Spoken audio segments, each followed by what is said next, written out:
Police ने 3 लोगों को गिरफ्तार किया है, जिन्होंने लोगों से सोने के आभूषण लिए और उनका डिजाइन बदलकर उन्हें वापस देने का वादा किया। प्रेस कॉन्फ्रेंस में टाउन एसआई काशीनाथ द्वारा दी गई जानकारी के अनुसार संगारेड्डी जिले के जहीराबाद कस्बे में नागुलकट्टा स्ट्रीट पर एसएमडी ज्वेलरी के मालिक महबूब पाशा, अफरीदी पाशा और समधनी बादशाह नामक 3 व्यापारियों ने लोगों से सोने के आभूषण लिए और उनका डिजाइन बदलकर उन्हें बेहतर बनाने का वादा किया और फिर दुकान बंद करके भाग गए। उन्होंने बताया कि ग्राहकों से लिए गए सोने के आभूषणों की कीमत करीब 80 लाख रुपए है।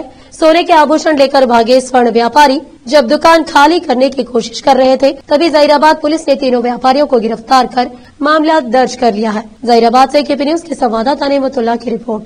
ऐसे और भी अपडेट्स के लिए बने रहे केपी न्यूज 24/7 के साथ। लाइक, शेयर, सब्सक्राइब करना ना भूलें। తండ్రి పేరు షహాబుద్దీన్, ఫిర్దౌస్ నగర్ కాలనీ, జహీరాబాద్ గారి ఫిర్యాదు మేరకు కేసు నమోదు చేయడం జరిగింది. వాళ్ళ ఫిర్యాదులో ఏమనగా వాళ్ళు మాజ్ జ్యువెలర్స్ అని చెప్పేసి నాగలకట్ట రోడ్లో వాళ్ళ షాప్ ఉండడం జరిగింది. వారు మేకర్స్, సిల్వర్ అండ్ గోల్డ్ మేకర్స్గా పనిచేస్తారు. దాంట్లో వీళ్ళు ఎస్ఎండి జ్యువెలర్స్ వాళ్ళ ఆర్డర్ పైన వాళ్ళు పనిచేయడం జరిగింది.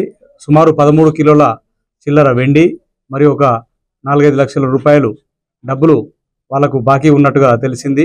ఇటు విషయంలో వాళ్ళ ఫిర్యాదు మేరకు కేసు నమోదు చేసి దర్యాప్తులో భాగంగా ఎస్ఎండి జ్యువెలర్స్ అని నాగలకట్ట రోడ్లోనే వీళ్ళు ఆంధ్రప్రదేశ్లోని కడప జిల్లాకు చెందిన వాళ్ళు. ఆంధ్రప్రదేశ్ రాష్ట్రం కడప జిల్లా కాజీపేటకు సంబంధించిన వారు. వీరు గత 40 సంవత్సరాల క్రితం జహీరాబాద్లో వచ్చి సెటిల్ కావడం జరిగింది. ఎస్ఎండి జ్యువెలర్స్ పేరు పైన షాప్ పెట్టుకొని వీరు కస్టమర్ల దగ్గర నుంచి వాళ్ళు బంగారు ఆభరణాలు చేయడానికి ఇచ్చిన డబ్బులు మరియు వారి దగ్గర నుంచి బంగారము మరియు వెండి తీసుకొని వారికి ఎవరికి కూడా తిరిగి ఇవ్వకుండా ఈ విధంగా ఒక 40 నుంచి 50 మంది కస్టమర్లకు వారి పెళ్లి ఆభరణాల కోసము ఇంకా వేరే శుభకార్యముల కోసం ఇచ్చిన బంగారు ఆభరణంలో ఆర్డరు మరియు నగదును తీసుకొని వీరి యొక్క ఎక్కువ జల్సాలకు అలవాటు పడి ఉన్న డబ్బును మొత్తం కూడా వాళ్ళ దగ్గర నుంచి తీసేసుకొని వీరి ఇక్కడ నుంచి అందరినీ కూడా మోసగిద్దామనే ఉద్దేశంతో వీరికి గల నాగలకట్ట రోడ్లో గల షాప్ను మరియు గడి ఏరియాలో గల ఇల్లును అమ్మేసుకొని ఎవరికి చెప్పా పెట్టకుండా ఇక్కడ నుంచి వెళ్ళిపోవడం జరిగింది.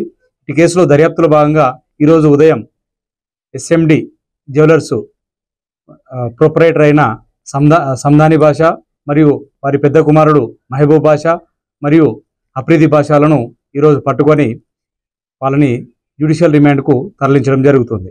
ఈ పట్టణంలో ఇంకెవరైనా ఈ కేసుకు సంబంధించిన బాధితులు ఉన్నచో వారు ఒరిజినల్ రిసిప్ట్ తీసుకొని పోలీస్ స్టేషన్కి అప్రోచ్ అయినచో వారి స్టేట్మెంట్స్ కూడా రాసుకొని గౌరవ న్యాయస్థానం నందు